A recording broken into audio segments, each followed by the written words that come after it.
Ada orang bilang demokrasi sudah terbunuh, saya kok tidak setuju. Demokrasi belum mati, tetapi memang mengalami percobaan pembunuhan yang paling serius. Proses elektoral yang demokratis melahirkan para tiran.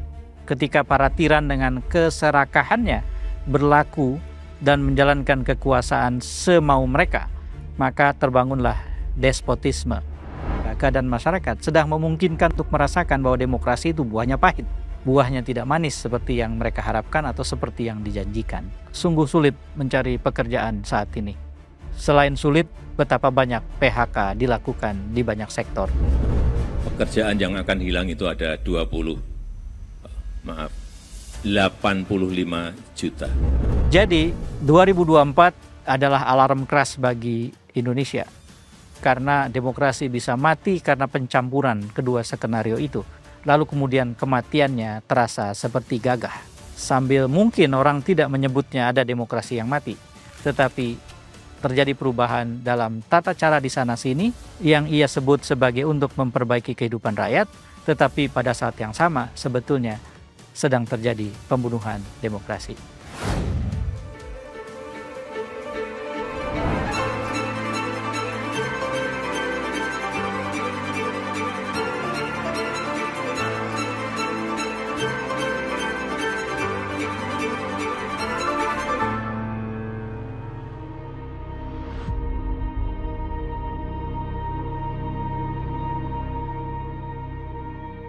Assalamualaikum warahmatullahi wabarakatuh. Jumpa lagi dalam Keep Talking, Kang Eb bicara. Saya ingin bicara meneropong 2024 yang baru saja lewat. Melihat apa saja yang kita jejakkan sepanjang tahun 2024 dan tentu saja jejak itu tak gampang hilang, apalagi dalam ingatan. Kaleidoskop 2024, semacam itu. Tetapi saya ingin menghindari membuat kaleidoskop yang mendetailkan peristiwa demi peristiwa dari bulan, dari minggu ke minggu. Yang ingin saya lakukan adalah membuat catatan-catatan umum, terutama dari perspektif kebutuhan kita merawat demokrasi di Indonesia. 2024 lewat dengan 3 peristiwa besar yang paling penting. Yang pertama adalah pemilu tahun 2024. Di dalamnya ada pemilihan legislatif dan pemilihan presiden 2024. Sudah selesai dan hasilnya sudah kita tahu. Bahkan produknya sudah bekerja. Yang kedua adalah terbentuknya pemerintahan baru dan masa awal kerja mereka di bawah kepemimpinan presiden baru dan wakil presiden baru, Prabowo dan Gibran. Dan yang ketiga adalah pilkada serentak 2024 di penghujung tahun. Di awal tahun ada pemilu, di ujung ada pilkada, di tengah-tengah di antara keduanya terbentuk dan mulai bekerja pemerintahan baru. Itulah yang jadi catatan penting 2024. Maka 2024 bisa disebut sebagai tahun politik karena peristiwa-peristiwa politik penting terjadi di tahun itu. Hal yang sama baru akan terjadi jika tidak ada perubahan aturan tahun 2029 kelak. Ketika akan ada pemilu 2029, pemerintahan baru hasil pemilu, dan kemudian pilkada serentak yang kedua kalinya setelah yang pertama di tahun 2024 lalu. Saudara, inilah barangkali catatan-catatan yang perlu kita berikan berkaitan dengan 2024. Catatan-catatan tentang pemilu, pemerintahan baru, dan pilkada. Dan ketiganya bisa dirangkum dalam satu bentuk kecemasan. Banyak orang cemas bahwa 2024 akan dikenang sebagai upaya pembunuhan demokrasi yang paling serius sepanjang sejarah reformasi. Demokrasi mau dibunuh. Ada orang bilang demokrasi sudah terbunuh, saya kok tidak setuju. Demokrasi belum mati, tetapi memang mengalami percobaan pembunuhan yang paling serius sepanjang sejarah hidupnya semenjak kejatuhan Presiden Soeharto pada bulan Mei tahun 98 yang lalu. Ada 2 skenario pembunuhan demokrasi yang mungkin dibayangkan berkaitan dengan apa yang terjadi sepanjang 2024. Skenario yang pertama adalah para tiran yang serakah membunuh demokrasi dengan caranya. Dan caranya ternyata sangat unik di Indonesia, yaitu mereka ikut serta kontestasi elektoral dengan alat atau perlengkapan demokrasi. Mereka terpilih menjadi pejabat publik lewat cara demokrasi itu. Mereka disebut sebagai pemimpin dalam alam demokrasi. tetapi langkah dan kebijakan mereka sebetulnya melucuti satu persatu perangkat demokrasi dan dengan demikian membunuh demokrasi. Proses elektoral yang demokratis melahirkan para tiran. Ketika para tiran dengan keserakahannya berlaku dan menjalankan kekuasaan semau mereka, maka terbangunlah despotisme. Sebagian orang menyebutnya sebagai despotisme elektoral. Model kekuasaan yang mengabdi pada dirinya sendiri berlaku semaunya, tetapi menggunakan perangkat elektoral sebagai jalan atau cara kerjanya. Seolah-olah demokratis, tetapi mereka sebetulnya pembunuh demokrasi. Itulah skenario yang pertama. Ada skenario yang kedua. Skenario ini lazim atau umum terjadi dalam demokrasi yang gagal. Oleh rakyat, demokrasi dipahami sebagai pohon yang semestinya buahnya manis. Tetapi dalam kenyataannya, mereka merasakan betapa pahit buah dari pohon demokrasi itu. Maka, dalam konteks itu, demokrasi bisa mati ketika rakyat atau warga negara tidak lagi menginginkannya. Di banyak negara, di Amerika Latin misalnya, ketika terjadi musim semi kudeta tentara, soal yang pertama dan soal yang kedua bertemu. Para tiran yang serakah, terutama berbaju tentara, mengkudeta pemerintahan sipil demokratis dan mendapatkan dukungan rakyat Amerika Latin yang menganggap bahwa demokrasi harus ditolak karena tidak memberi nikmat dan manfaat untuk mereka. Demokrasi dalam skenario yang kedua bisa mati dikarenakan orang menganggap demokrasi tidak bertuah. Demokrasi tidak punya kesaktian untuk memperbaiki hidup setiap orang.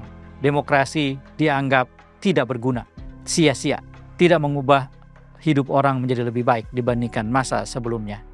Jika ini yang terjadi, maka demokrasi dibunuh oleh rakyatnya. Karena rakyat tidak merasa manfaat dari demokrasi.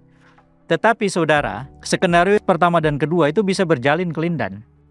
Orang-orang yang kita sebut sebagai tiran yang menggunakan jalan elektoral atau demokratis tadi, memanfaatkan keadaan rakyat itu untuk membuat pembunuhan oleh mereka sah adanya. Mereka seperti punya legitimasi untuk membumi hanguskan demokrasi. Rakyat ada di belakang mereka. Jadi 2024 adalah alarm keras bagi Indonesia. Karena demokrasi bisa mati karena pencampuran kedua skenario itu. Lalu kemudian kematiannya terasa seperti gagah. Sambil mungkin orang tidak menyebutnya ada demokrasi yang mati. Tetapi terjadi perubahan dalam tata cara di sana-sini yang ia sebut sebagai untuk memperbaiki kehidupan rakyat. Tetapi pada saat yang sama sebetulnya sedang terjadi pembunuhan demokrasi. Kenapa kecemasan ini relevan buat kita? Survei yang dilakukan oleh Polmark Indonesia sejak tahun 2023 berlanjut di tahun 2024 hingga ke akhir tahun berkaitan dengan pilkada menegaskan bahwa ada 4 persoalan paling mendesak dan mendasar yang dihadapi pemilih atau rakyat di Indonesia. Persoalan yang pertama adalah kelangkaan lapangan kerja. Sungguh sulit mencari pekerjaan saat ini. Selain sulit, betapa banyak PHK dilakukan di banyak sektor. Presiden Jokowi sendiri ketika masih menjabat sudah mengatakan bahwa ada sekitar 80 juta orang bisa kehilangan pekerjaan dalam waktu dekat. Pekerjaan yang akan hilang itu ada 85 juta. Dan kita merasakan suasana itu sekarang. Jadi isu pertama adalah kelangkaan lapangan kerja, kesulitan orang mencari pekerjaan. Persoalan kedua yang sangat mendasar adalah penghasilan atau pendapatan warga yang menurun. Dan ini adalah tren yang terus berlanjut semenjak terjadinya pandemi di tahun 2020 dulu. Dan dengan adanya pandemi, lalu kemudian terjadi krisis dan orang kehilangan penghasilan atau pendapatan. Tidak ada tren yang membalik yang terjadi selepas itu. Jadi sekarang yang kita saksikan terpotret lewat survei atau riset-riset yang lain. Semua orang merasa bahwa pendapatan atau penghasilan mereka turun. Itulah masalah mendasar yang kedua. Masalah mendasar yang ketiga adalah kemiskinan. Para pemilih warga negara di Indonesia menganggap bahwa kemiskinan di sekitar mereka adalah satu persoalan mendesak yang harus segera diatasi. Itulah yang kemudian membuat mereka merasa bahwa kerja-kerja dan kebijakan-kebijakan atau langkah-langkah pemberantasan kemiskinan amat sangat mendesak. Ada satu soal lain yang juga kaitannya dengan ekonomi. Kesulitan memenuhi kebutuhan pokok. Ini tentu berkaitan dengan kesulitan mendapatkan pekerjaan, penghasilan yang turun. Sementara pada saat yang sama, harga-harga kebutuhan pokok trennya naik bukan turun. maka kemudian yang terjadi adalah kesulitan memenuhi kebutuhan pokok. Itulah 4 masalah yang sangat mendasar dan mendesak di mata warga, dan seluruhnya adalah masalah ekonomi sehari-hari. Ada masalah yang kelima yang bisa memperparah 4 masalah mendasar dan mendesak tadi. Masalah yang kelima ini adalah korupsi yang tidak teratasi. Itulah yang dirasakan oleh rakyat di mana-mana di Indonesia. Saya mengatakan ini untuk menggambarkan bahwa skenario kedua pembunuhan demokrasi yang trennya sedang meningkat sepanjang tahun 2024 itu bisa ada justifikasi sosialnya, bisa ada basis atau landasan sosialnya. Karena keadaan warga, keadaan masyarakat sedang memungkinkan untuk merasakan bahwa demokrasi itu buahnya pahit. Buahnya tidak manis seperti yang mereka harapkan atau seperti yang dijanjikan. Dan jika ini yang terjadi, maka kita akan berhadapan dengan soal serius di tahun 2025 ini dan ke depan. Persoalan serius itu adalah pekerjaan rumah yang amat sangat serius untuk menjaga demokrasi. Saudara, ada soal lain di tahun 2024 juga perlu kita catat, bahwa apa yang terjadi sepanjang tahun menegaskan bahwa ternyata korupsi, kolusi, dan nepotisme adalah hantu yang masih ada di sudut ruangan kita. Ia ancaman yang nyata, yang tersedia dan belum hilang dari sekitar kita. 98 kita memulai proses demokratisasi dengan menentang KKN. Bahkan kita punya undang-undang khusus tentang penyelenggaraan negara yang bebas KKN. Bahkan kita membuat sejumlah gerakan yang intinya adalah membebaskan Indonesia, membersihkan Indonesia dari KKN. Sampai dengan hari ini, anti KKN masih selalu menjadi bagian dari visi misi setiap orang yang mau menjadi pejabat publik, entah di pusat maupun di daerah.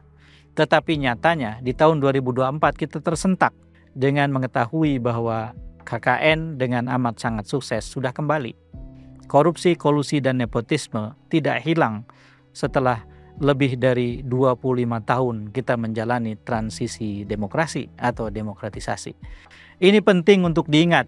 Artinya, jika kita ingin menjadi bangsa yang waras dan sehat, maka mulai tahun 2025 ini justru harus ada pelipat gandaan ikhtiar untuk memberantas KKN. Bukan membiarkannya seolah-olah bukan masalah. Dan karena itu justru akan membesar terus-menerus. Kaleidoskop kita tentang 2024 menegaskan bahwa banyak sekali sumber kecemasan yang sepanjang tahun telah dimunculkan ke atas permukaan dan membuat kita tersadar. Mari menjadi warga negara yang tersadar dan mengambil jalan yang benar. Jalan yang benar itu seperti apa? Satu, ada gium atau kalimat bijak dalam demokrasi mengatakan, jika demokrasi sakit, maka obatnya hanya satu, membuatnya lebih demokratis. Segala sesuatu yang menyebabkan rasa sakit pada demokrasi itu yang diperbaiki, sehingga demokrasi kita pulih dan menjadi sehat. Bukan dengan melarikan diri ke sistem yang lain, karena hanya ada 2 sistem pilihan selain demokrasi. Sistem yang otoritarian, separuh demokrasi, separuh tidak demokratis, dan sistem yang sepenuhnya tidak demokratis yang disebut sebagai totalitarian. Otoritarianisme sudah dipraktekkan Orde Baru. Mereka yang mengalami masa Orde Baru sudah merasakannya, terutama dari sisi kebebasan, dari sisi kesehatan kita bermasyarakat. Dan tentu semua orang yang pernah mengalaminya tidak ingin kembali. Tentu saja totalitarianisme sudah menjadi contoh yang sangat tegas dipraktekkan oleh sistem komunis di zaman Uni Soviet dan satelitnya di Eropa Timur dan Tengah pada waktu itu. Sekarang sudah hilang semenjak tahun 90-an awal. Sudah berkembang menjadi demokratisasi dalam berbagai bentuknya. Tentu tidak ada manusia yang ingin kembali ke sistem yang seperti itu. Jadi saudara, demokrasi sakit bukan beralih ke sistem yang lain, karena 2 pilihan yang lain itu lebih berbahaya. Sistem yang otoritarian dan totalitarian. Bersiteguhlah tetap pada demokrasi dengan mengobati sakit demokrasi itu dengan membuatnya lebih demokratis. Mari kita jaga Indonesia menjadi demokrasi yang semakin sehat di masa depan. Untuk apa? Untuk kebaikan, martabat, kesejahteraan kita dan anak cucu kita. Demokrasi percuma jika tidak menyejahterakan. Demokrasi bermanfaat jika menyejahterakan. Mari kita jaga demokrasi sebagai cara atau alat kita untuk membangun masa depan yang lebih baik, yang lebih sejahtera. Saya Saifullah Fatah, wallahul muwaffiq ila aqwamit thoriq. Assalamualaikum warahmatullahi wabarakatuh.